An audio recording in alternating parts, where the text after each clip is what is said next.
Thank you, Sophia. That was amazing and wonderful. Welcome to the Sunday service of the Unitarian Universalist Congregation of Oxford. I am Reverend Sarah Osborne, pleased and delighted to be serving as your halftime minister. And today is a very special service that is a labor of love and talent from many of our youth in the congregation. So we're going to be hearing and seeing a lot of special moments and wisdom from our young people. So I'm absolutely delighted about this special service. And it's a dirt communion. And you may be thinking, what is that? And that's okay, because I anticipate the confusion, the ambiguity, and I'm always prepared because I am a religious educator at heart. So I've always got backup plans upon backup plans. So do not panic. It will all unfold as it is meant to be. Whether you are a longtime member or a first-time visitor, we welcome you here. Come with an open mind, a loving heart, and willing hands. We come together for worship, which as Unitarian Universalists is defined as giving honor, reverence, and regard to something. And in our congregation, worship does not refer to adoration, but more often to reverence and gratitude for the wonder of nature and of simply being. Our worship service today is very multi-generational today. All ages and abilities are kept in mind as we planned, and upholding our shared values, we come together to celebrate especially our interdependence and honor the spirit of generosity and explore the possibilities of transformation. And it is so good to be together in this pluralistic community, this congregation that centers love in all that we do. So we have quite a few announcements this morning about what's going on, and I'll turn your attention. We have the little insert here, but there's quite a few not in the insert, so you can read those later at your leisure. And yes, I'm pulling my cell phone out because one of the announcements has been sent to me as a text, and that is this week, Susanna Furr on Wednesday the 15th at 6 p.m. right here is a local counselor has offered to facilitate a support group for those who wish to gather and talk about the effects they are feeling due to the extreme issues we are facing in this country. A support group can help us feel free to express what we are going through and show us we are not alone. Confidentiality will be a must for group participation in all meetings that are held. And please email Susanna if you plan to come. She's hoping for a head count. So if you think you might join Wednesday night, this will also be going out as an email today, I think, and a Facebook post with that contact information. So you can respond to that. Also, Monday night at 6 o'clock, I will be hosting our adult religious exploration program for Soul Matters. And it's a discussion group. It'll be lovely. And this month's theme is imagination. So it's a fun one this month, not too hard. So I hope I'll see many of you there. Also, from Wendy, Afton, and Eddie, please take a moment after the service to join us in writing a brief note of thanks to our Our Faithify campaign donors. Their notes are on the back table. And if you recall, we had, I think, 145-ish backers for our Faithify campaign, and we raised $14,550 from across not only the continent, but we also had donors from Canada and Ireland. So yay for that. And we are on the map because this is a little segue, sorry, but I went to a training this weekend in New Orleans for reproductive justice, and there were many UUs there from across the continent, and they knew about us because they knew about the Faithify campaign, and they knew about, well, obviously they knew about owls. So we are shaking things up in the UU world, and this is very exciting. So please write a note in the gratitude for people supporting the good work we plan to do here.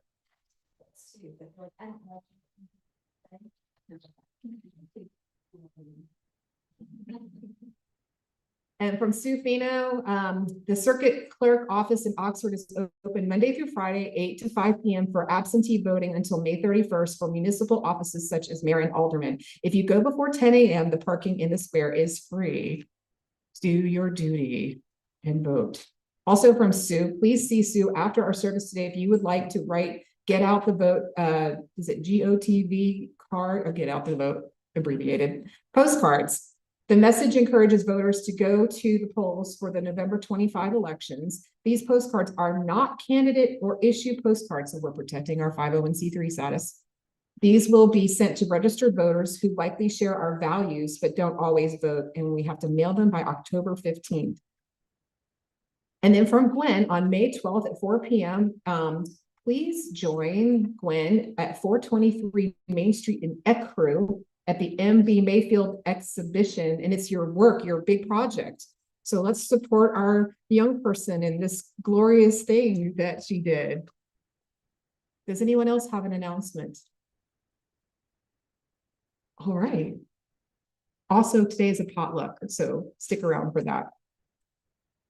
And as a reminder, grief, gratitude, and growth slips are available from the greeter. If you have a moment that you'd like to share, please write them down and drop your slip in the collection basket during the offering so they can be read aloud in the service. And please write legibly because our young people are doing the reading this morning. So, and then hold grace if some of the writing is not understandable. I don't know. Best to probably print. Probably not. I know my young adult children don't read cursive. Yes, it's a thing, but that's a whole nother service. And now let us enter into a time of sacred celebration. Come, let us gather in this sacred space where imagination is a soil rich with possibility. Let us plant seeds of wonder, water them with curiosity, and tend them with community. May our minds open, our hearts awaken, and together may we nurture visions that grow beyond today. Come, let us worship and imagine anew. Wendy?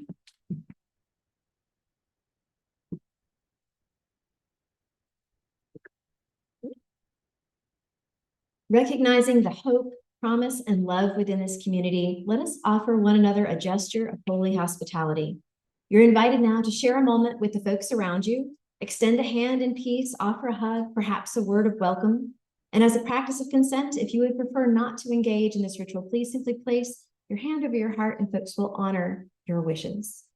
So please enjoy greeting one another for a few minutes.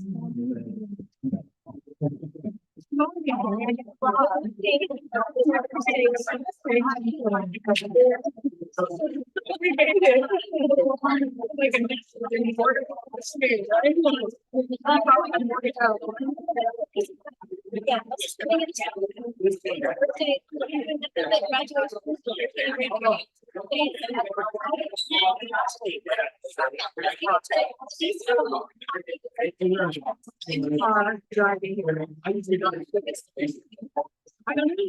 They don't. I'll just.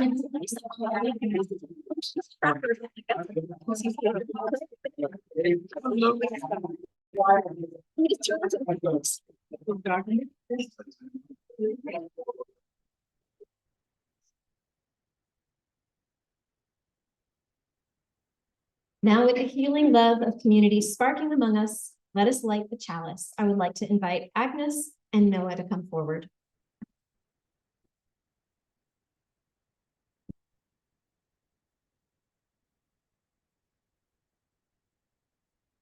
From our very first breath, we reach out. Co-regulation, not self-regulation, is in our nature. We find our cues from the sun and the moon, from each parent and caregiver. We find our place in this great turning planet. By turning to one another, generation to generation, we awaken to the dawn and fall asleep at the evening's end. Our life's journey is part of something greater, something simple, something divine. A flame cannot be lit without a spark. A life cannot begin without the air, and we cannot begin to find ourselves without love. May we reach out to one another. May we offer love and nurturing care. May we join together in the celebration of the interdependence of our lives. In this spirit, let us light our chalice. Join us now in singing our community hymn 361. Please rise in body or spirit as you are able.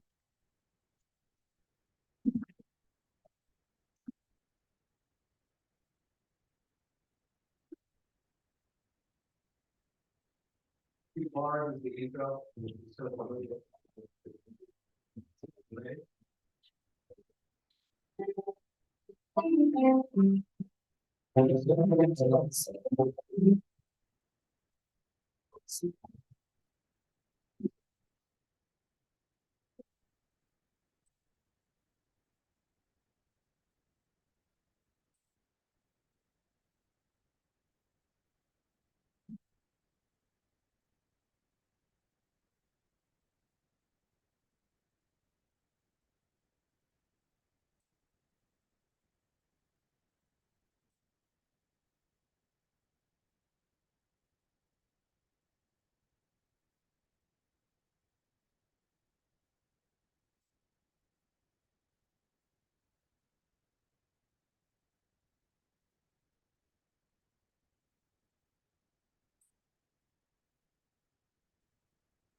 Please be seated.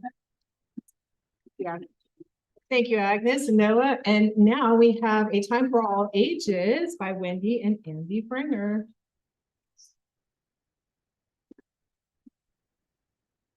I have a wonder box this morning. Does anyone want to open it, see what's inside? That's awesome. Thank you, man. And you're gonna get to keep it. What? And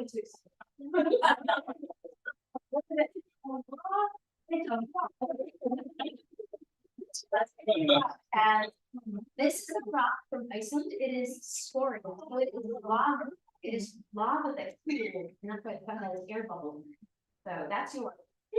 Oh, obsidian. It's well, obsidian is also lava rock. You're right. That is a more compact kind of rock. Thank you, guys.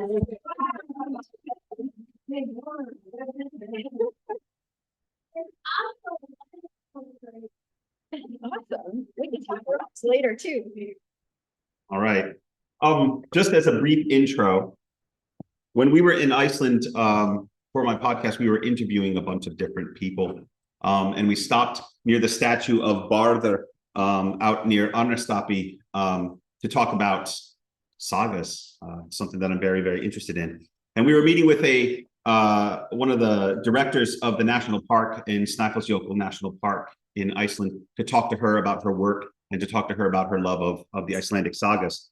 And one of the questions we asked everyone that we saw, do you have a favorite saga? And she had a lot to say about that subject.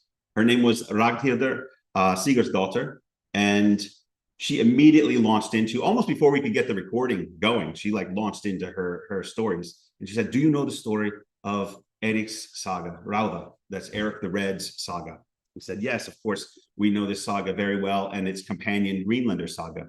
And these are known as like the Vinland sagas, and they tell the story of Icelanders who traveled to Greenland and then from Greenland into the New World.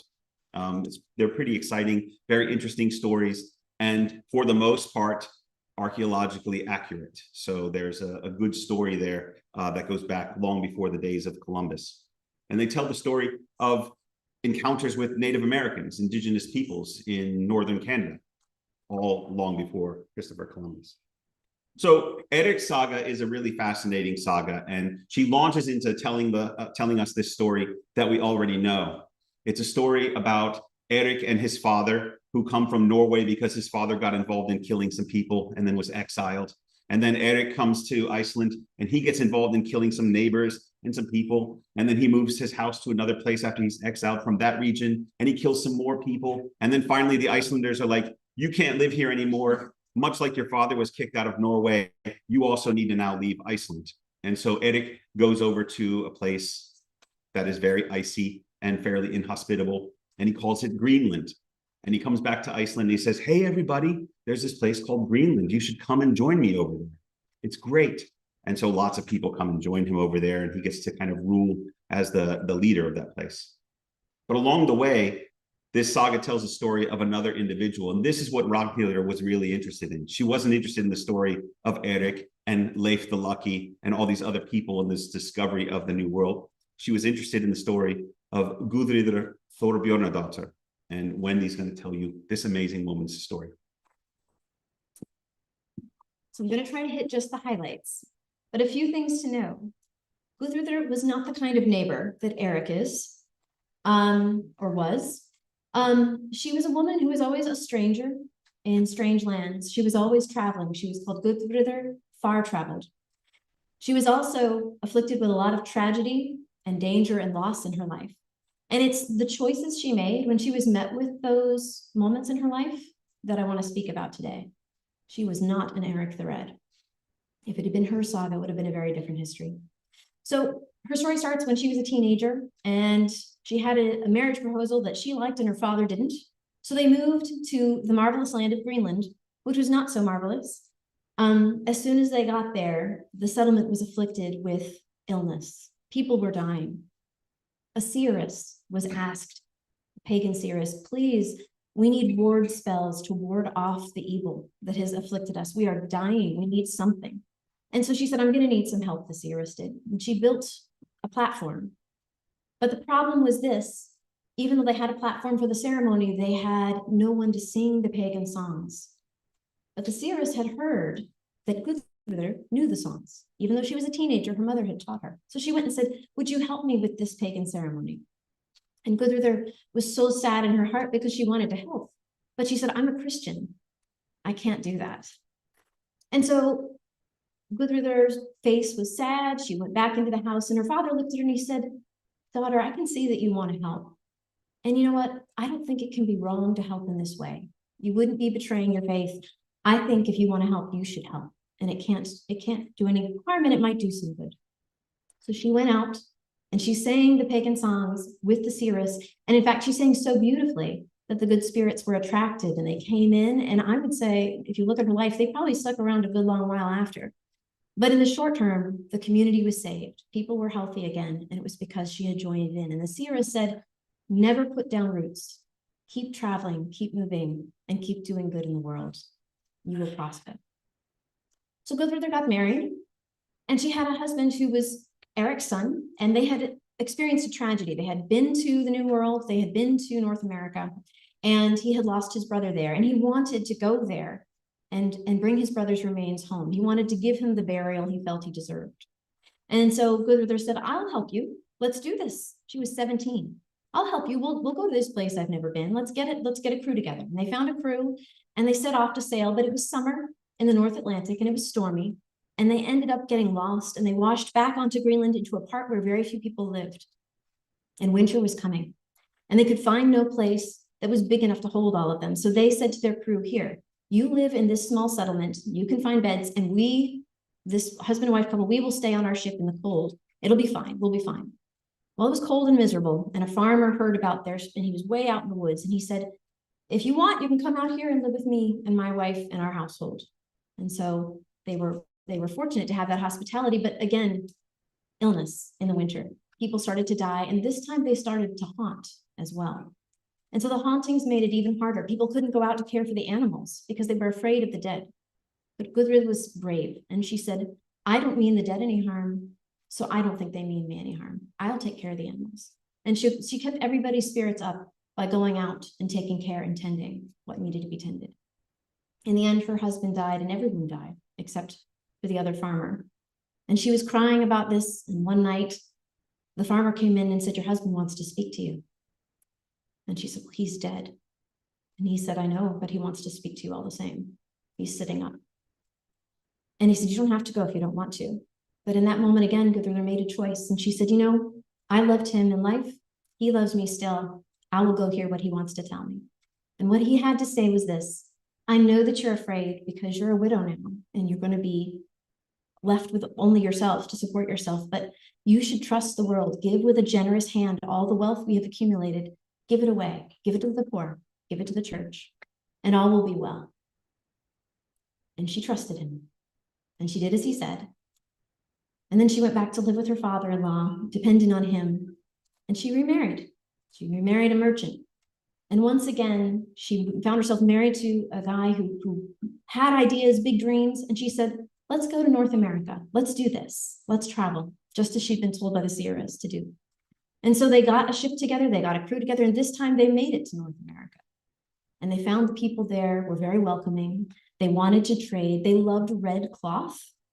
They loved that the Vikings had this, the Icelanders and the Greenlanders. So they brought animal pelts, which the Greenlanders and Icelanders didn't have, and they traded these things. And we think today this may have been the Beothuk people because of the way their clothing is described and because of the archaeological evidence, which is kind of interesting, and that they liked the color red. We know that. And so for a while, everything was great. Everyone traded, everyone was prosperous. And Gudrun was a part of that. She spoke to people, she tried to make friends. But one day while she was making friends, a young woman had stopped by and she was very pregnant and they were talking in the doorway and the young woman was talking and she didn't understand her. And she said, "I'm Gudrun." And the woman said back to her, "I'm Gudrun." And it was kind of a funny moment because neither of them could understand each other, but they were trying to connect. They heard a noise. The young woman ran off. And what they had heard was the beginnings of a battle. The other people and the young woman's group had encountered a bull, and they didn't know what bulls were, and the bull attacked them, and this started a big fight between their peoples. And all of the Greenlanders were scared. They were running every which way with their weapons. They weren't fighting. And Gudrun came out and said, "What are you doing? Defend our homes. Don't run away into the forests. I would fight if I had a sword." And here she is, this pregnant woman, but they didn't listen. They ran. But she kept her head. She did something that y'all might not do, but she had a strategy. She tore off her clothes and she grabbed a sword from a dead man and she slapped it on her chest and she said, "Come and fight me. I'll fight if these guys won't." And those folks looked at her. The indigenous people looked at her and they saw this woman standing there, this mother with her big belly ready to fight them. And they said, "I respect that. I'm not going to fight that woman. I'm not doing that." And everything calmed down and became peaceful again. And so her child was born and they lived there several more years. And eventually they went back to Iceland and they started a farm together. And there they were very prosperous. And when her husband died, she worked even harder at the farm. She took care of the lambs. She took the sheep to pasture. She did all of it herself and led the people and created a great wealthy place. And when her son was of age, she said, "All of this is yours, son.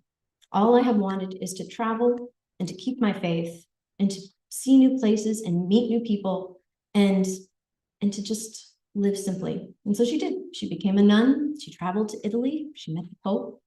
And she came back to Iceland and lived in simplicity and poverty until her death, always having kept that urge to make friends with strangers and to be brave and speak her truth, but also be willing to change in response to what she found herself surrounded with. And that's the story of Gudrun.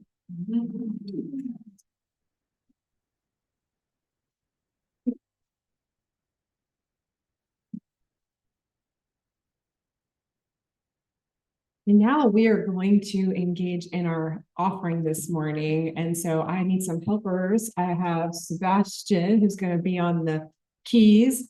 And who else is going to help me? Quinn is going to help me pass the baskets out here in just a moment. So we're going to get situated at basket. Nick Cave wrote, "What we think, do, and say is fundamental to the survival of this grand human project. Each of us is precious and our actions are vital. Everything we do and say matters. We can speak beauty into the world or poison it with our words. We can build things up or tear them down. We can dream of a world that is vast, alive, and interesting, or reason it to be small, hard, and empty. And we are each an artist," said the poet, priest, and philosopher John O'Donohue. "We each possess an imagination. Everyone, whether they like it or not, is involved in the construction of the world. Every action we take and every word we speak builds or breaks the planet. We must approach the world as collaborators and willing participants in its preservation." And so at UUCO, we're a little bit ahead of ourselves here, but that's okay. We participate as collaborators in the preservation of this world by cultivating trustworthy relationships. We foster spiritual growth and community action through our Share the Plate offering. So we are sustaining this mission in our institution by giving generously of our treasure. As always, our collection is split with half going to our monthly Share the Plate designee and half going to UCO. And our Share the Plate recipient this month is the Gordon Community Center, which serves the citizens of Lafayette County by providing educational programs for youth in the form of its Abbeville School Educational Summer Enrichment Camp, and for adults by providing legal clinics, job opportunities, and career development through the 2020 Vision Trade School. And if you haven't already dropped in your notes of grief, gratitude, and growth moments, just send them on towards me. And now we're going to hear some music in contemplation of this offering that has already kind of gone around, but it's great. Sebastian?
Thank you so much for that one.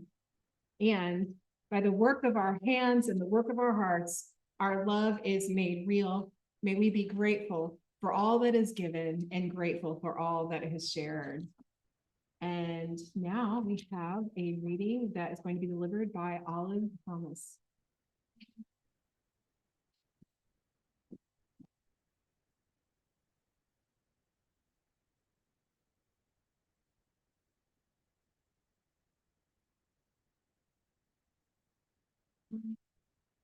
For all the mothers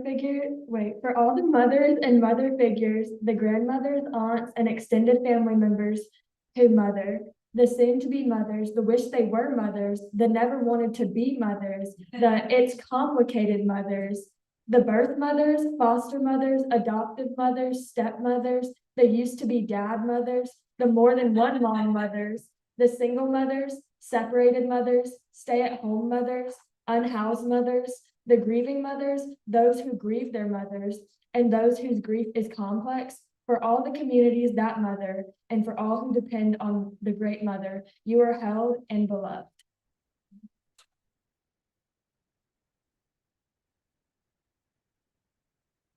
Thank you, Olive. And now Bailey and Odin are going to come share our grief, gratitude, and growth ritual.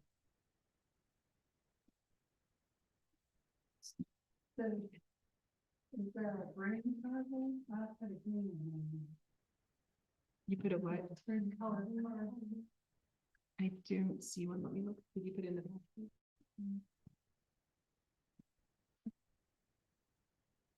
Now let us enter into the ritual that the one before us, to share what is on our hearts and lay it at the altar of community and spirit, using a pebble dropped into a bowl of water to symbolize the ripple effect of the events of our lives upon the larger community.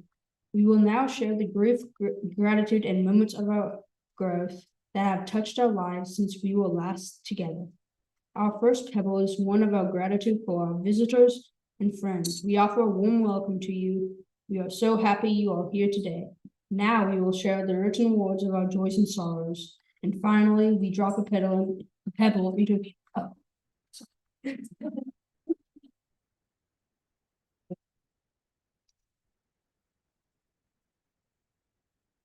By interpretation of person. Yes, please. So this one's from Mary Kay Hoff. Please continue healing intentions for Michael and Betsy Leon and Ken Sleeper, who had surgery. Hold high hopes for peace, negotiations, and for all who suffering from conflicts. Happy Mother's Day.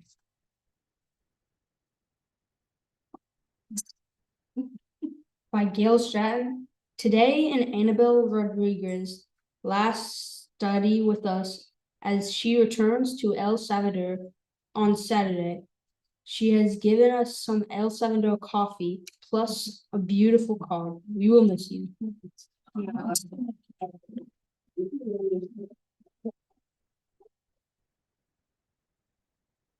From Annabelle Rodriguez. Thank you for making me feel seen and welcome. I learned a lot in your services and my heart was full after interacting with all of you. Wish you the best. With love, Annabelle Rodriguez.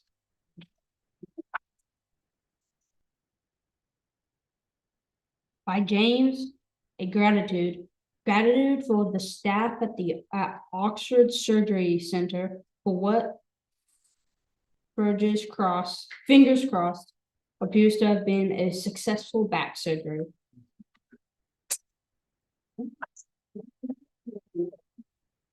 By Susan for Sleeper. Ken with love surgery. Ken will have surgery. Ken will have surgery this week in Memphis. Please plan to come for visits at Our house. our house in about 10 days. I'm sorry he will. He will appreciate visitors. By Chris Sauber. Our son Colin is graduating from college in California next week. We're excited to fly out and see him and grateful that his college experience was positive.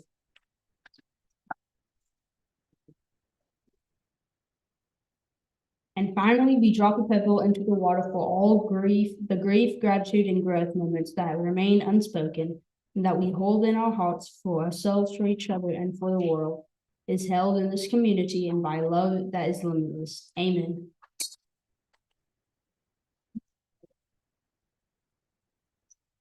Y'all, as someone who regularly reads these, that was a tremendous feat there of interpretation. So thank you for the grace for our dual kiddos. And now we have some special music by Noah Thomas.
That was fantastic, Noah. Thank you so very much for that.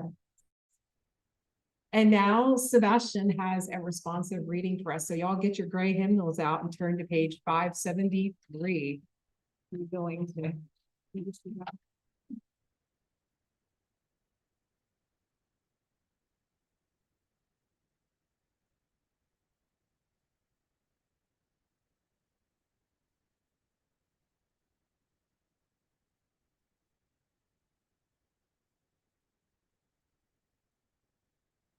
Arise then, women of this day.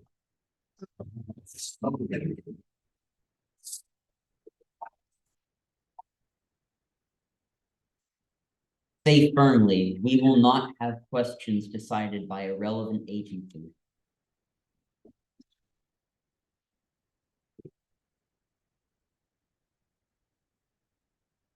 Our sons shall not be taken from us to unlearn all that we have been able to teach them of charity, mercy, and patience.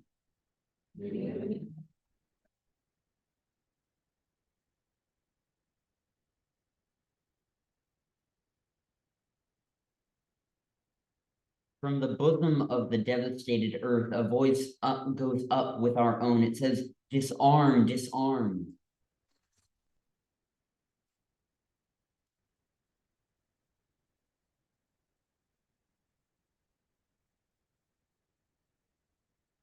As men have often forsaken the plow and the anvil at the summons of war, let women now leave all that may be left of home for a great and earnest day of council.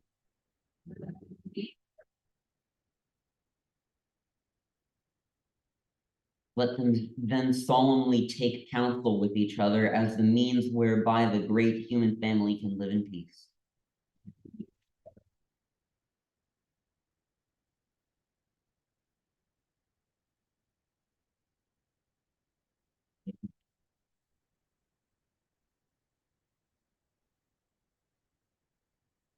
You, Sebastian, and now we have a graduation homily delivered by Aiden Turner.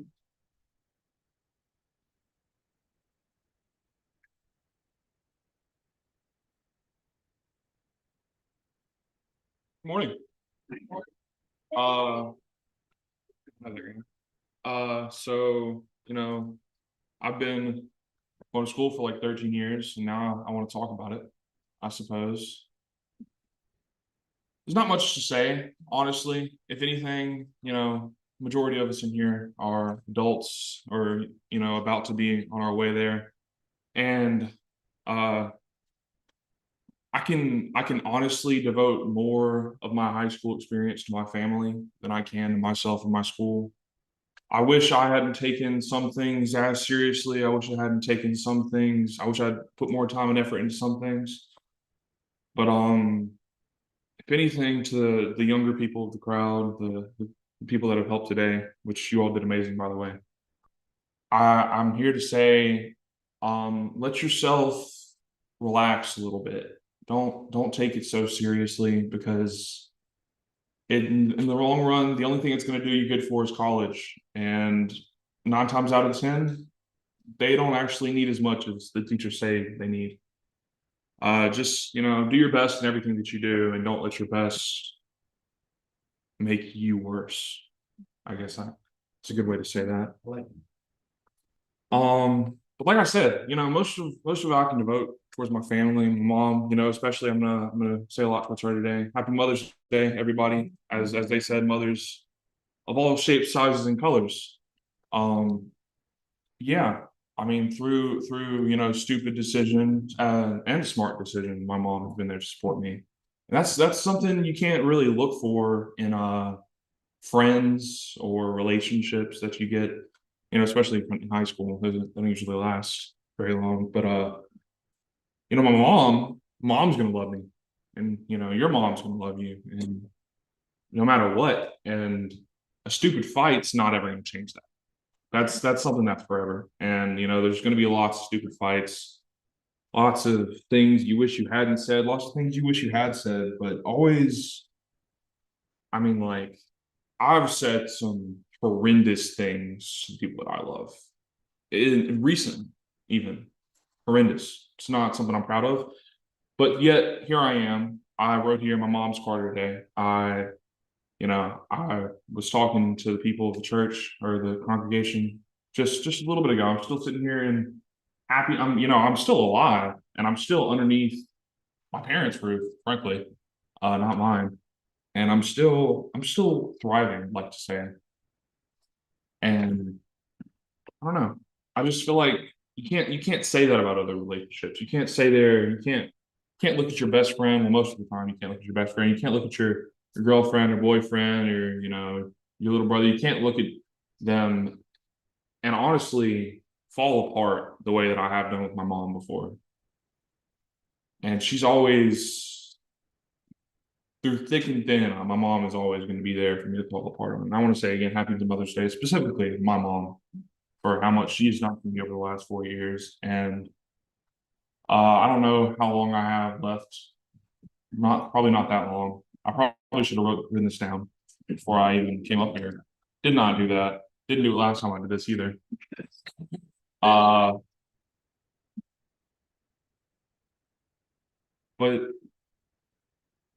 let yourself live a little, guys. It's fun. No matter how old you are, go on that walk or go listen to that band play or do something out of the ordinary. Because without finding out of the ordinary, you're not going to find the ordinary.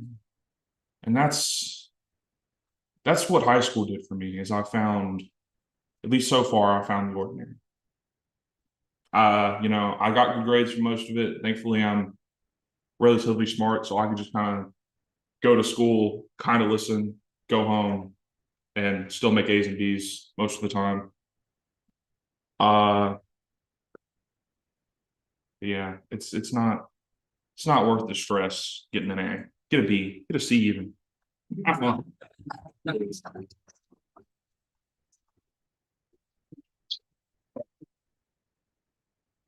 I'm watching my teacher self right now.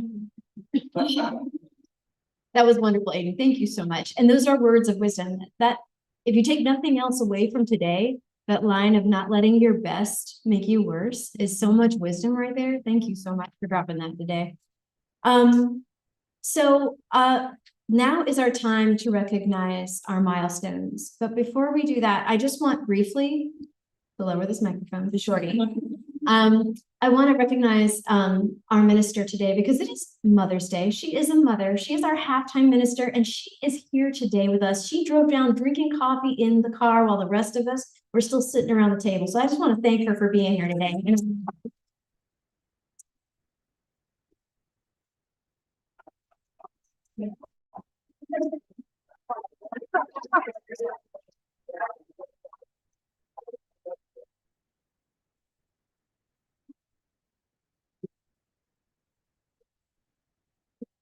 All right, don't make us cry before we start this. But she nurtures us too, and we're so grateful for that. So this is a prayer for our children by Robert Kaufman. And we are honoring today two in our congregation who are transitioning in their lives, who've had big milestones, and they are my own Gwendolyn Pfrenger and Aiden Turnage, who you just saw up there. This is our prayer for them and for all of us as we navigate transitions in our lives. We wish for you a storm or two that you may enjoy the calm. We wish for you tranquility in time of trial. We wish you a cool breeze on a warm day and pale white clouds that you may better appreciate the blueness of the sky. We wish you darkness that you may see the stars. We wish you anticipation of high adventure, and we wish you the courage to avoid battle. We wish you a sense of wonder and poetry and music. We wish you companionship that you may appreciate solitude. We wish you a friend who will understand you and understanding so that you may have a friend. We wish you may become all that you wish to be and more than you hope that you can be. We wish you a flower to smell, a hand to touch, a voice to cheer, a heart to gladden, and we wish you someone to love as we love you. We offer our blessings and well wishes to all who have met milestone moments in their lives, especially to Aiden and Gwen, and to all of you who know graduates in your lives as well, because I know that we're all navigating big moments. So we want to honor you at this time. We have a little gift for you. And then after we have honored Aiden and Gwen, we would like anyone else who has a graduate in their lives they'd like to celebrate to please mention those names after we have done. Okay? Would you like to? Okay, sure. So Gwen and Aiden, if we may ask you to come forward. Yes, there's no wrong way, graduates. You just do it right. There's no, so little token for each of you. Take this with love from the congregation. We want to honor that. Thank you all.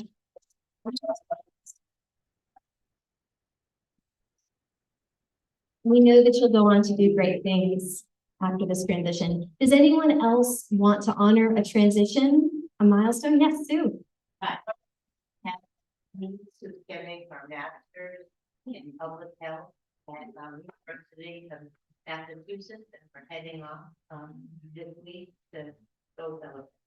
Wonderful, congratulations. Any other milestones, Chris? Graduating on Saturday, University, and we're up there, very excited for him, and thankful that it's all. Congratulations. I am graduating from University of Mississippi.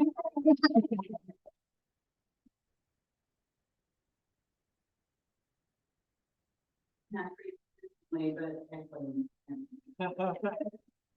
It feels like that's what. And for those of you who don't know, Sue is not just retiring, but she was honored and asked to give the last lecture, which is a great distinction. So congratulations to Sue. Anyone else?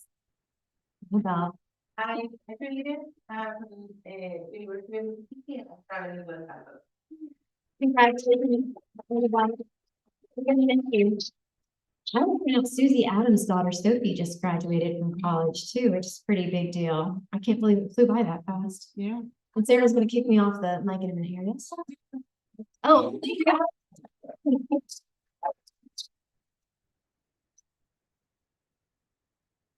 I have a graduate too. It's a minor graduation, but my son on Thursday is graduating from Southwest, the community college. And then he is transferring to the University of Memphis in the fall, and he's got a couple of scholarships that have already come under his belt. So I'm really proud of him. All right. Can I share real quick? Yes, please. Not a graduation, but the transit. Before we were ready to say goodbye, Sophia's leaving. Well, She's gonna be going to MSNS in fall. We only go before, we weren't quite ready for her to be leaving the house, but she is, and we're happy for her. She'll be living in Columbus, and then who knows after that. Maybe her own family.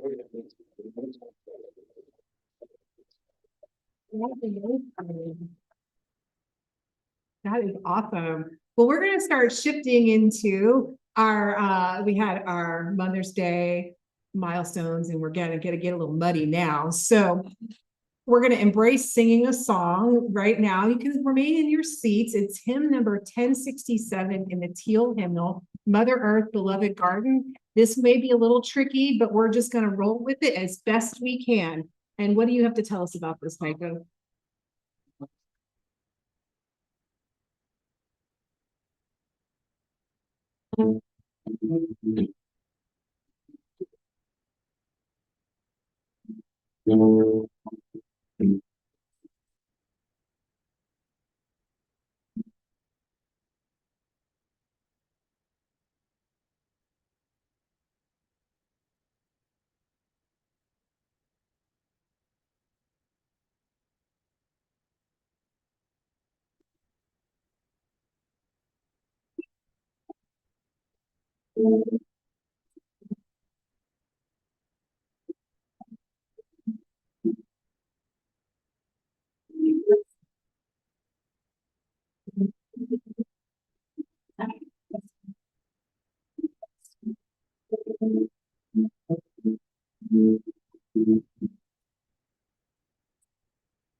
So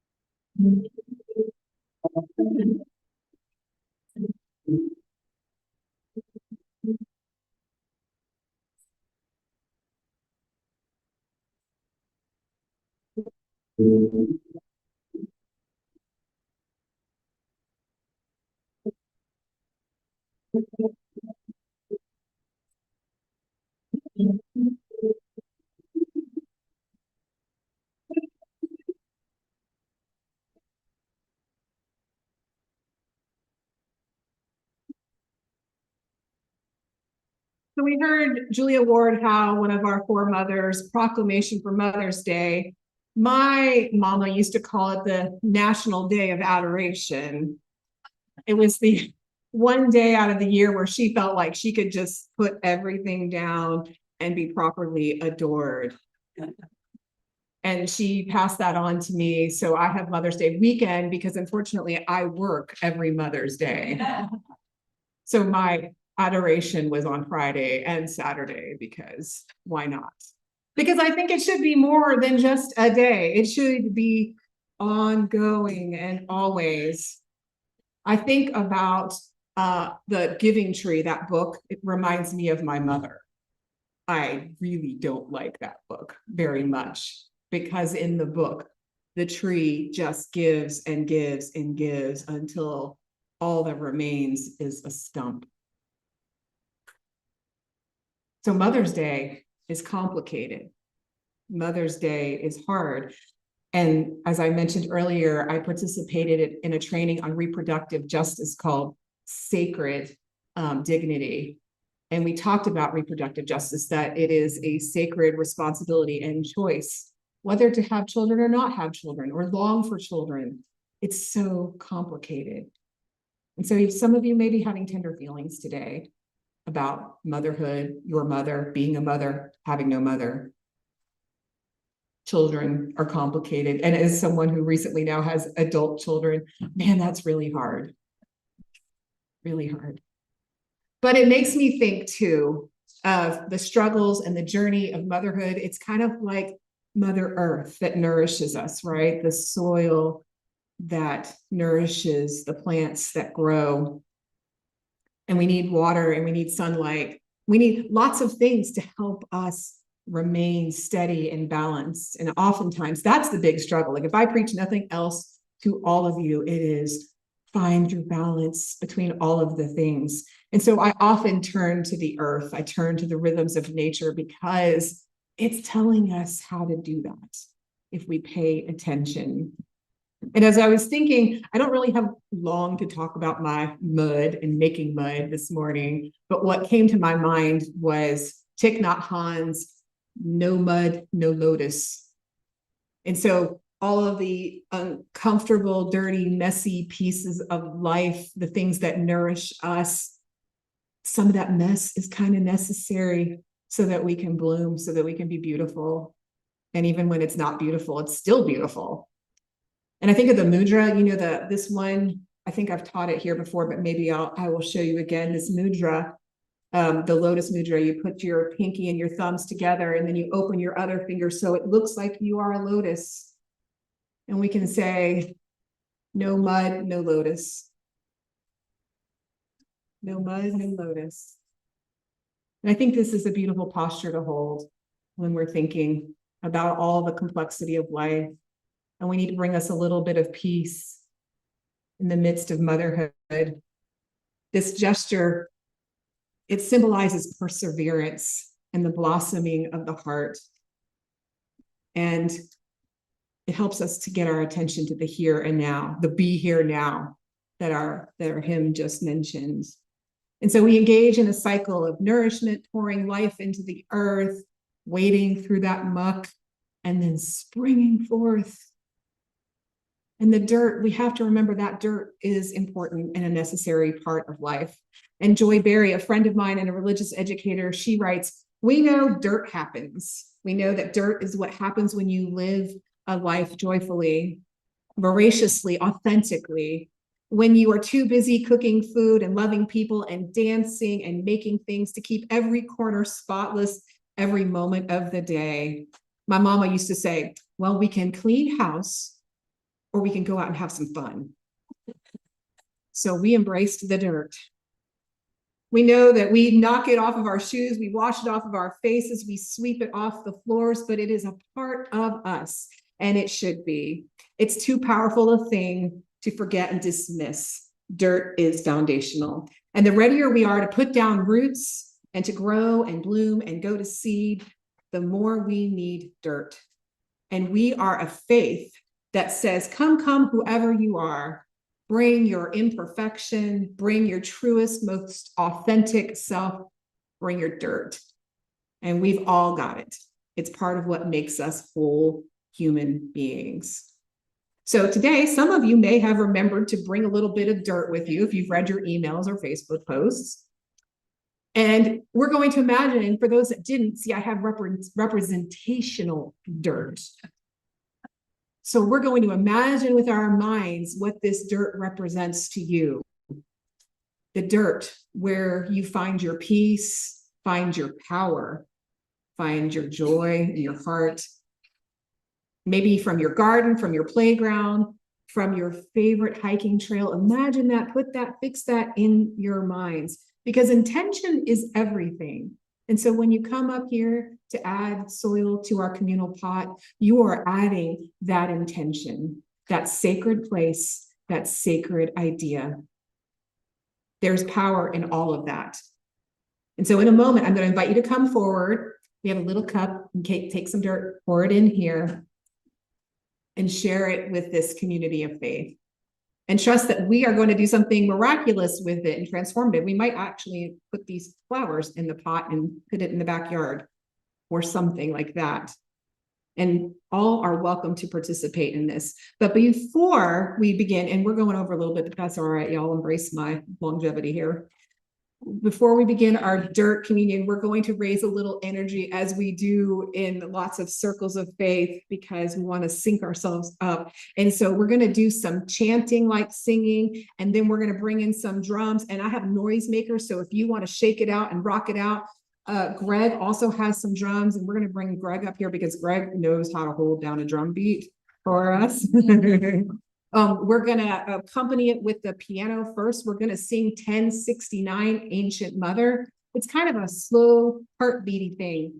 And we're going to sing it without the drums and the noisemakers first. And then Greg's going to bring us in. And then I'm going to alert y'all. And you young people, if you want to come on down here to help us guide everyone through this, come on down. And then we're going to invite you to come forward with your dirt or with your intention to pour dirt in here, and just we're going to keep singing, keep drumming the whole way through until everyone's had a chance to come through. But first we'll sing.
Let us bless this dirt, the mud that we're gonna make when we set this outside, and let the rain fill our pot of soil. In the knowledge that we are all of us imperfect, but come together in communities of grace, we bless this dirt. In the belief that we humans share an origin and a common destiny, we bless this dirt. In a sustaining faith in human redemption and growth, we bless this dirt. In the wisdom of science that tells us dirt is an important part of our own health and happiness, we bless this dirt. In understanding that all living creatures are connected and have a right to healthy soil, we bless this dirt. In hopes that we all continue to grow together in mind, body, and spirit, we bless this dirt. And now we will close our service with chalice released with Agnes and with Odin. You just got to read it.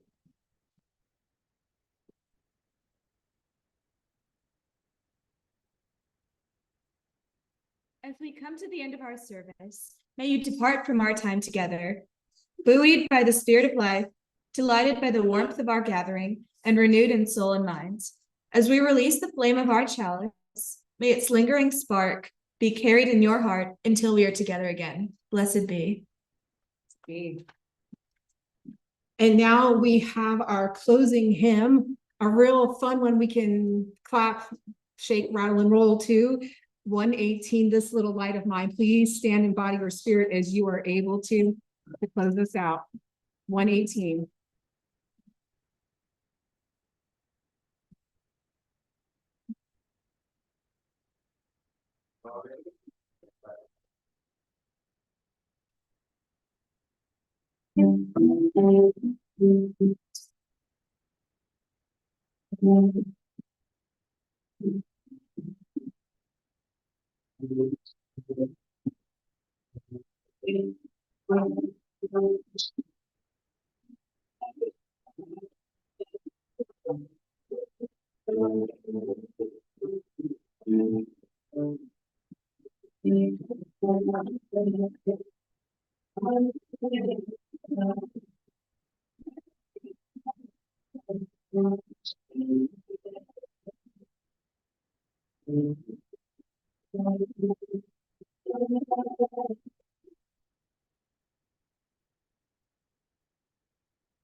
Can now the youth that participated and Wendy come up here so we can do our congregational blessing.